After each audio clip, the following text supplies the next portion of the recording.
네, 안녕하세요. 조우성 변호사입니다. 자, 오늘은 이런 주제를 한번 말씀을 드려볼게요. 한 번의 만남에도 최선을 다해야 하는 이유. 특히 이제 우연히 한 번 만났다가 다음에 다시 보기 힘든, 이렇게 뭐 온라인으로는 다시 또 만날 수 있겠지만 오프라인으로 한 번 딱 만난 사람에게 우리가 왜 좀 최선을 다해야 되는가, 이런 이유에 대해서인데요. 자, 우리 그 지인들을 한번 두 그룹으로 나누어 보죠. A 그룹과 B 그룹. A 그룹은 가족, 그 다음에 뭐 고등학교 동창, 뭐 친지, 너무 잘 알고 자주 보는 그런 사이고, B 그룹은 친구의 친구의 친구, 또 뭐 우연히 모임에서 만난 사람, 또는 SNS의 온라인 친구, 이렇게 한번 구분을 해보자고요.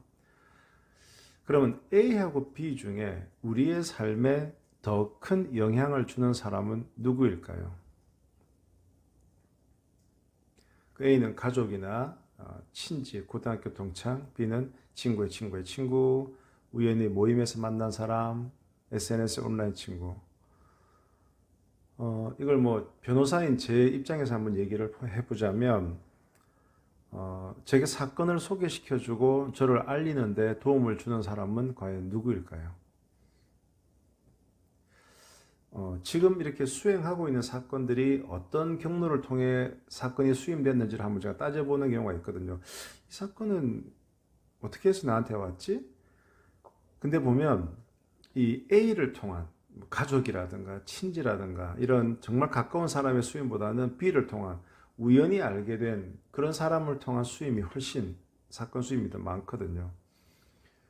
예전에 유명한 책 중에 8020 법칙이라는 책이 있었습니다. 이 책의 저자가 리차드 코치라는 사람인데요. 이 사람의 유명한 책 중에 낯선 사람 효과, Strangers Effect라는 책이 있습니다. 이 책에서 보면 제가 아까 말씀드린 A 그룹과 B 그룹을 이렇게 분석을 해요. A 그룹은 강한 연결, strong link라고 분류를 합니다. 가족, 친척, 학창 시절의 친구들. B 그룹은 약한 연결, weak link, 뭐 어쩌다가 아는 사이, 이런 경우죠. 그래서 이렇게 관계를 strong link와 weak link로 분류한 다음에 지금처럼 이렇게 복합적인 네트워크가 지배하는 현실은 기존의 학연 지연에 기반을 둔 강력한 연결이 아니고 그냥 알고만 지내는 정도의 약한 연결, 이게 훨씬 개인의 성공과 행복에 큰 영향을 미치더라, 이런 사실을 증명하는 책입니다.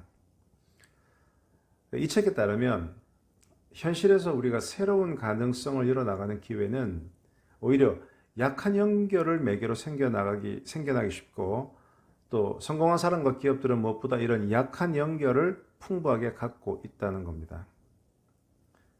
모든 네트워크는 특별하게 잘 발달된 연결망을 확보한 소수의 개인, 이른바 슈퍼 커넥트에 의해서 좌우된다는 거죠. 슈퍼 커넥터. 코로나 바이러스 때문에 요즘 우리가 슈퍼 전파자 이런 얘기를 많이 하는데요. 슈퍼 전파자가 그런 거잖아요.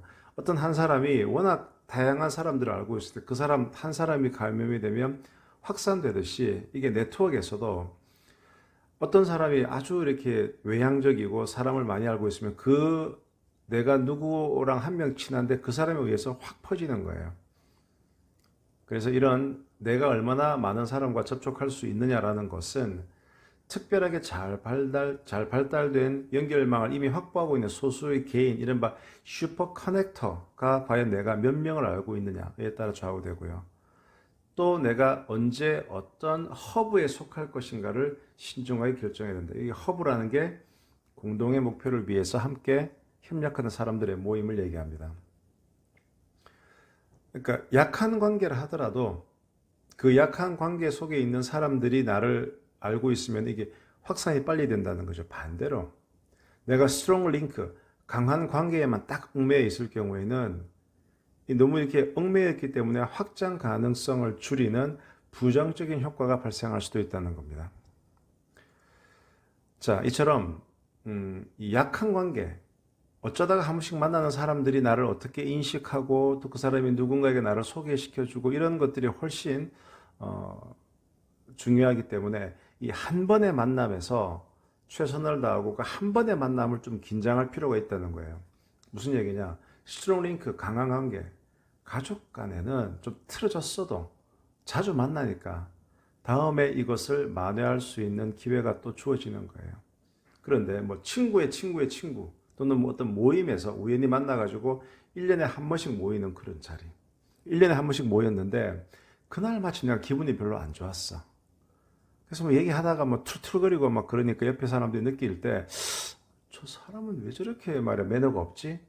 그러면 그때 딱 받은 인상이 다음에 나를 만날 때까지 한 1년 뒤에 만나면 그때까지 계속 이어지는 거예요. 그러니까 내 이미지를 다시 개선시킬 수 있는 기회가 위크링크에서는 잘 없는 거예요. 그러니까 이런 위크링크와의 관계의 사람들에는 한 번 만날 때 내가 한번 인상을 주고 나면 그 사람에 대한 이미지가 아주 오랫동안 갈 수밖에 없는 겁니다. 뜻 때문에 오히려 자주 만나는 사람보다는 어쩌다가 한 번씩 만나는 사람 앞에서는 조금 더 긴장하고 조금 더 내가 좋은 이미지를 보여줄 수 있도록 노력을 해야 된다는 거죠.